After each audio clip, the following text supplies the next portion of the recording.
Hello and welcome to episode 69 of On My Studio Table. As you know, I live in Tasmania and that's where I'm filming from. We have a little property in the northeast of the state and we so love living here, and nature inspires most of my work. In this episode, I'd like to explore a little bit further something that I've been sharing on Facebook and Instagram, and that is using text in my work.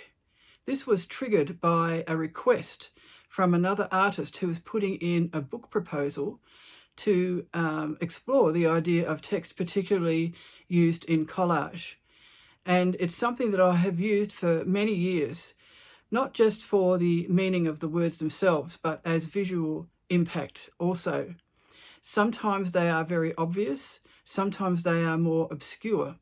If you remember a piece that I've done called The Land Remembers, I embroidered that phrase onto a piece of textile art, but you have to look very closely to see it. In my Woodlands art journal, you'll see that I've collaged text from the original junk mail that I received. So I'm going to do a little slideshow at the end of this video to share some of my ideas for using text in your work, and if it's something that you would like to do, it might trigger some ideas for your work also. I'm also going to explore one or two pieces a little bit more fully with you, and that'll be a bit more hands-on. As usual, I also have my circle project, which is now up to date again. More on my coverlet of comfort, including my thoughts for the next section, which is the October section, and maybe a little bit about some other things that I've been working on. We'll just see how the time goes and how long the video becomes. So welcome, and thank you so much for joining me. In my last two episodes, I mentioned that the journal I'm doing for the Circle Challenge with Lisbeth Degn is becoming a kind of a reference book. So if I need to do some stitches on a particular piece of work, this is a record of some of the stitches that I've learned during this process. It's a year-long project. I think we have about 13 weeks left. And especially in the last couple of weeks, I've learned some stitches that I am using on my coverlet. So I'll show you that in a moment. I did share a bit in the last video. I'm so glad I made a flap to wrap this with, because it's getting thicker and thicker, and it's just very forgiving because it still wraps around it, even if it gets another inch or two thicker.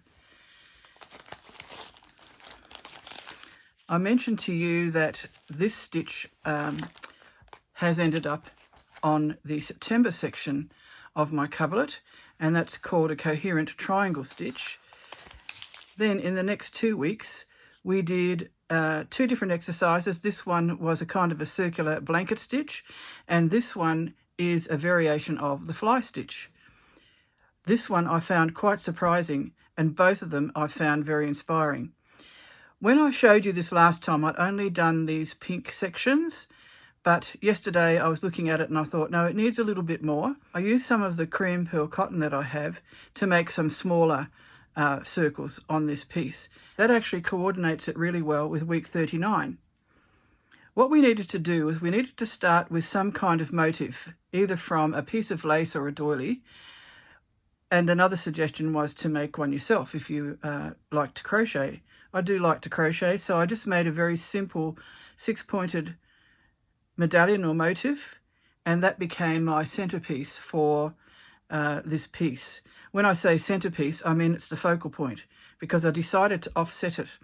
In the guidelines, the idea was to place it in the middle and then go in a circle around it. My brain being what it is, I wanted to know what would happen if I offset it and did the same stitch that was being demonstrated. This is actually, as I said, a fly stitch, but the way you do it is there is no tail. So you just catch each section with a small stitch instead of making a tail underneath it. Then to finish it off, we were asked to do some French knots. So I decided to do mine around this edge. Having this offset meant that I got a kind of a teardrop shape here. And here I've got almost like a crown area. So it really is quite effective. I used a variegated pink pearl cotton in this section, which I also used here. And then I used the cream for the crochet and for the outer section, also for these small circles here. I went back to the variegated pink to do the French knots. So very, very interesting couple of weeks. I mean, they're all interesting, but as you'll see, I have used this in my coverlet in the September section, and I've also used this stitch.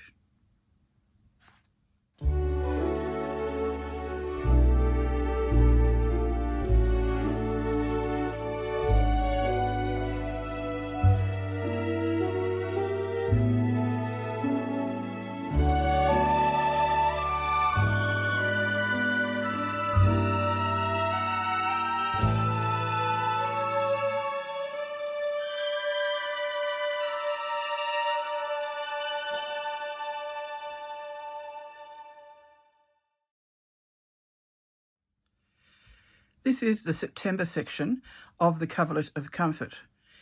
As I mentioned before, we were encouraged to do circles, and I decided also to keep the outside of the circles after I cut them out, and I've attached them as well. That meant that I had a couple of different ways I could go ahead with all the embroidery and the other stitching. And it's been an interesting mental exercise, and also really enjoyable as an intuitive thing. So if I unroll it a bit more, you'll immediately see that I've done the circular blanket stitch in these negative spaces. It just felt like it needed something. I had already done a running stitch inside, but this kind of really sets it off, I think. I did them all in green, a green variegated cotton, except this one. This one I accidentally picked up the variegated pink that I've been using. And I was going to undo it, and I thought, no, I'm going to leave it because it will be something interesting for somebody to notice when they're looking at it. And someone said to me yesterday at our stitching group that we have at my home, nothing is supposed to be perfect in quite a few cultural traditions. Only God can be perfect. So there's usually some kind of deliberate mistake. This was not deliberate, but I've left it deliberately. Here you'll see the coherent triangle stitch, and the rest is mainly running stitch except for this filler that I've done here, which is a type of cantha stitch. And all that means is it's a long stitch, and then you go back and catch it in a few places with a little tiny stitch over the top. I've used mainly two sorts of grey in this, but I ran out of one of the greys that I was using. So I found this pearl cotton, which was a slightly different shade, and I had to use that on, I think, these last three. So unless you look closely, I don't think you can notice. The other one was a bit paler. So you can improvise in that way if you run out of a thread. I noticed that Kathryn in her September section had run out of one particular thread, and instead of only doing it where it ran out, she scattered the last of it over the whole piece so that your eye still saw a cohesive kind of arrangement of coloured threads. And I didn't really do that. I did it a little bit, but I ran out. So it's mostly the darker grey at this end, but I think it still works. The next section, October, I'm thinking of doing in two pieces, which is what Kathryn's doing also, because the coverlet is getting quite big. So I'm just playing around with that idea, and I'll show you some of the fabrics that I'm playing with for the next section. I've been going through my basket of leftovers that I've been using for the whole coverlet, and I found these pieces here, which I used for the bird blocks. I had fused them onto some fusible web, a paper-backed one, and I cut out some of the shapes out of this to add to the bird blocks, mainly for the flowers. So this is a naturally dyed piece of silk, and then these were commercially hand dyed that I purchased from the Thread Studio, and then some more naturally dyed fabrics. These are damask from vintage table napkins. So I'm going to use these for the next section to tie in with the birds that I did. And then I also found these pieces.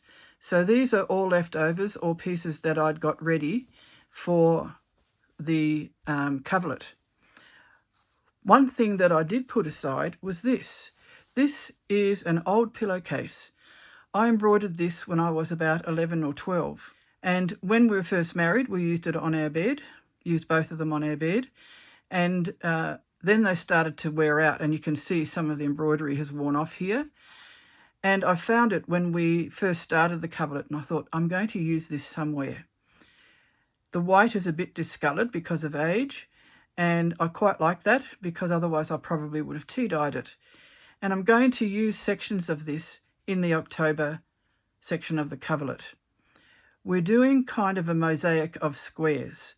So it'd be interesting to see how this works out. I'm not sure about the size of my squares yet. I'll see how I go, but I would like to feature these in that section. It's called Fragments of Time or Fragments of Memory, and this is part of my stitching progress, I guess you could say, from when I was very young. I've been stitching really since I was 4, when my mum first showed me how to make simple doll's clothes. So it's been part of my journey, and I really want to use that. The other pieces don't always have significance, although this one does. This is from a piece called Woodland Wedding that I did. It was a dress I made for a wedding event. You'll recognise some of these pieces from the other sections. This indigo fabric was dyed in Tasmania by the little Japanese haberdashery. This is a piece that was sent to me by an online friend when I was going through cancer treatment. So, you know, these will be very, very special to me with the fabrics that I use. And then I have some soft greys and creams, which might provide a little bit of contrast with the other brighter colours. This piece is one of the few pieces I have left, I think. It's linen left over from a dress I made for my granddaughter when she was 8. She's now 16, so I've had this for a little while. And this is linen and naturally dyed with, I think, onion skins and also leaves from our local area. So I'm really looking forward to this. I haven't worked out a background yet. Possibly I will use some of this. This is some fabric I dyed a couple of weeks ago or printed. It has eucalyptus leaves on it. It's a narrow strip, so I might cut it in half and join it lengthways like that before I add things to it. So we'll just see how I go. I may have to start cutting into some of the fabric that I dyed that I was saving to sell. But I can always do some more, can't I?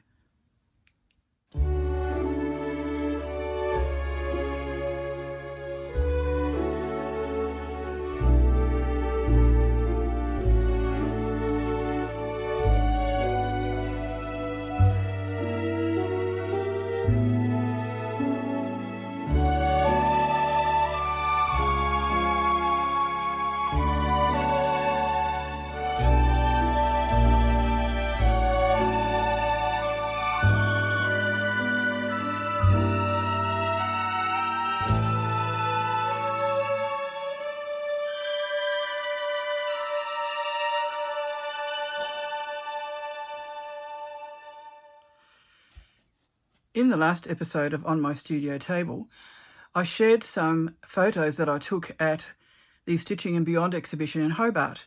I have a number of items in that exhibition, which is a big group exhibition. So if you would like to have a look at it, it's episode 68, and there is some absolutely wonderful work, very inspirational. But I decided to pack all my pieces like this.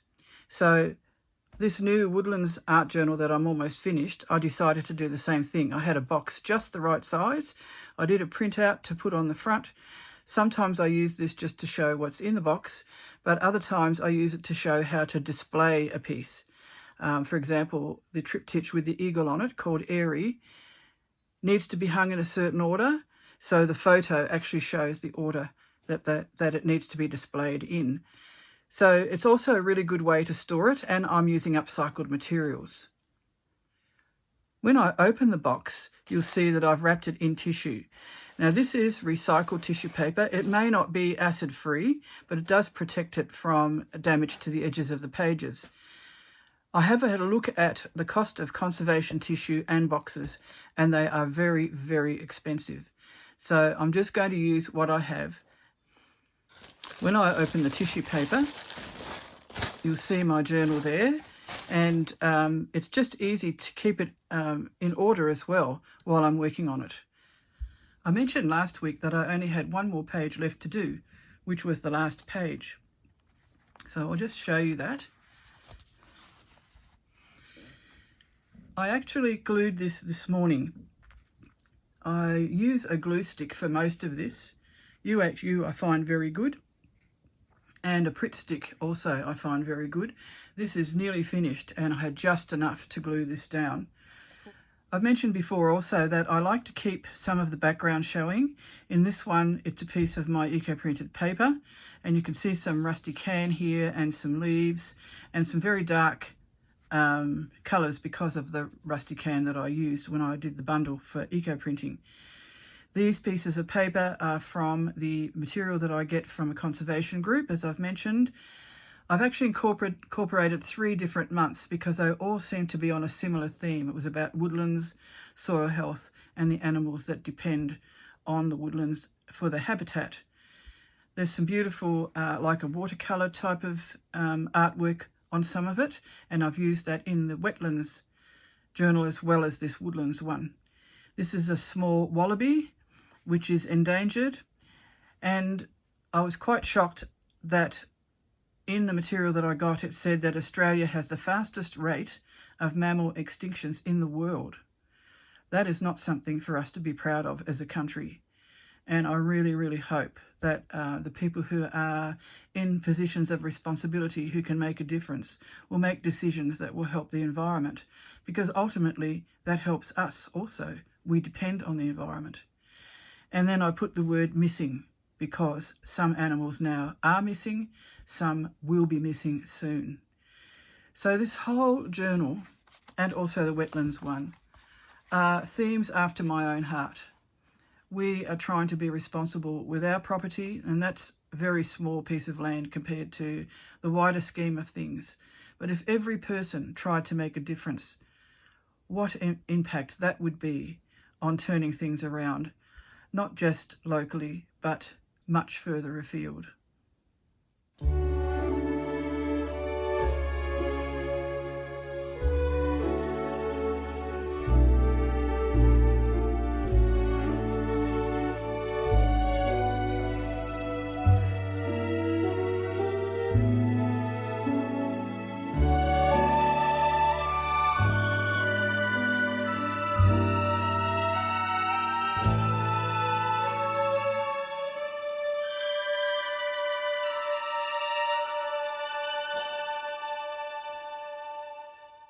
The piece of textile art that I have hanging behind me is called The Places I've Been. This is something that I made a few years ago and has been in a couple of exhibitions. It is also for sale at gonrustic.com. I'm in 2 minds about whether it is a scroll or a wall hanging. In one exhibition it was displayed as a wall hanging, and in another one it was displayed as a scroll. It actually works both ways. So I'm going to talk you through it a little bit more and about some of the symbolism that I've used and the way that I've added the text. This is the piece of textile art that I had hanging behind me in the introduction to this video, called The Places I've Been. And I was thinking about things like marking time when I was making this, so I actually did some tallies, and there are a total of 100 tallies here, just as a signifier, I guess, of the way that the one day follows another, 1 week follows another, 1 month follows another, 1 year follows another, and so on.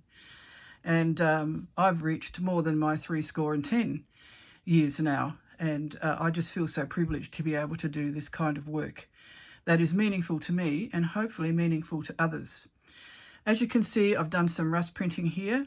I tried a little bit of folded Japanese style printing as well, by tucking leaves in between and folding it into squares and so on. And it wasn't totally successful. It was a very vintage piece of tablecloth with holes in it, which I actually kept as a feature. But then I thought, well, I can use this if I just highlight certain sections of it. And it's also, you know, indicative of the passage of time.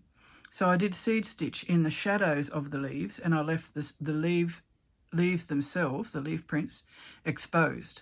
Here there was only a small shadow, so there's only a little bit of seed stitch, and that's the leaf. And I've done that right through the piece that I've done here. This is another piece of vintage, probably a pillowcase, I think. And one of the other things that I did, and I'll just move this along, was there were some threads which pulled out of the edge of this fabric here, which is a bit of old curtain. And I just dropped them on here and then I couched them down, and I really like the freestyle effect that has on here. The red circles I did for contrast, but again, they also can represent the passage of time. It's also a symbol for infinity, and I know that our lives are finite on this earth, but depending on your beliefs, they are not finite after death. And I have a belief that our souls will continue. So here we have some more holes in the fabric that I eco-printed. And again, I've stitched around them to hold them down. I did trim them a little bit because they were very, very ragged, but I like that effect. Here are some cross stitching, and then at the bottom, I've also done more cross stitches, and I've left this as it was. Where I tore it, it actually tore a bit awry, so I left it like that, and that's another piece of eco-printed fabric showing some string lines and some very black rust marks. So this is one of the ways that I've used text. All I've done is I've embroidered with just little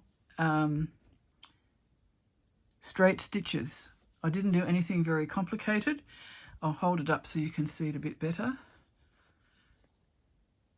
So just a straight stitch for each side of each part of the letter. And I really like the contrast of the red with all the greys and the little bit of rust. So I still have to decide whether this is a wall hanging or a scroll. I did find this old ruler that I've had for years and years. When our children were at school, my ruler kept disappearing all the time. So I thought, right, my ruler is going to have my name on it. And it has never gone astray since, probably for about 30 years.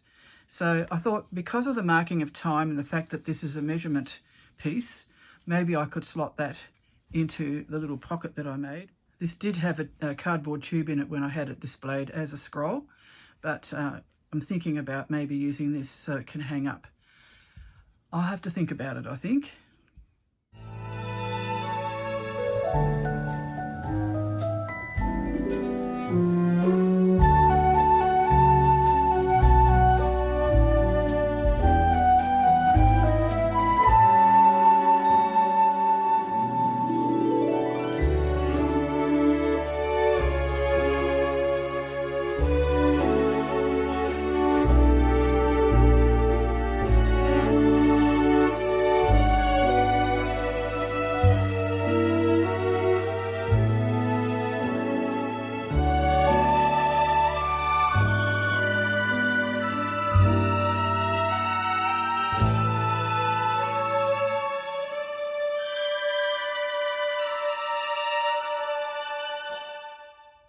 I'm now in our hallway, and I have a couple of examples of work which features text.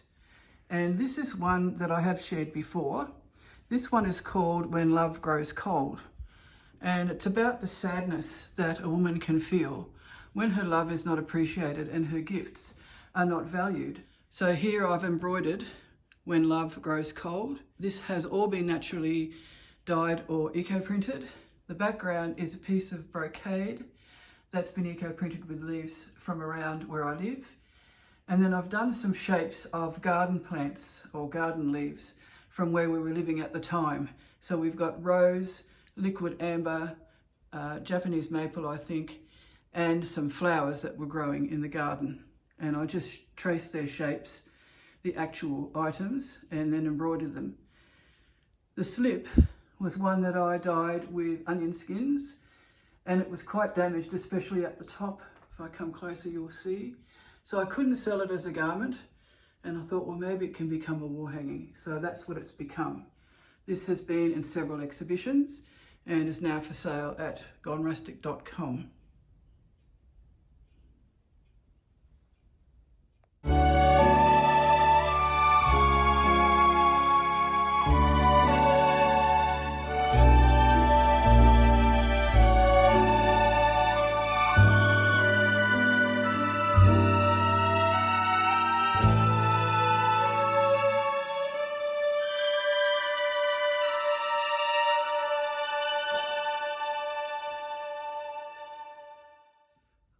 I've just unpacked in the last couple of days something that I made also some years ago, where I decorated some boxes by painting them and collaging them. You'll see that I've used some vintage sheet music. I've also used some vintage patterns from, I think, quilting magazines, probably applique patterns. Found objects such as bits of glass, keys, hair slides. You know that keys are pretty special to me and I use them a lot in my work. Here I have a feather, and I actually shellacked the papers so that they would go dark. I think I rusted them before that.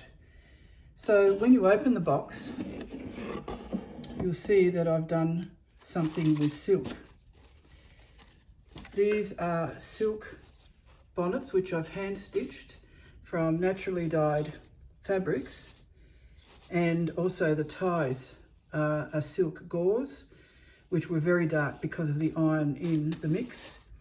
And these are based on a colonial bonnet pattern, and I was inspired to do this because I did family history that showed that my husband has some convicts in his ancestry, and it made it much more real and personal. So this is my personal expression of how I felt when I discovered this.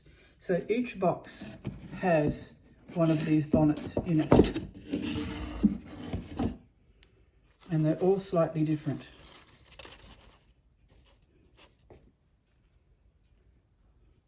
I also found some black tissue paper to pack them in, which you'll see there. It took me a while to find it. I had to buy it online. And then I've also made some tags which explain what they are. It's called Weeping Till Morning. The amazing thing was, despite all the hardships and difficulties and being taken from their families and so on, they made lives for themselves, and yes, ended up with families, businesses, finding jobs, owning land, and so on. Some of them went through some very, very difficult times, and when you read their stories, it can be very sad. But I also feel very joyful about what they were able to achieve in their lives despite very difficult circumstances. So again, using text as a visual thing, but also to add meaning to your work.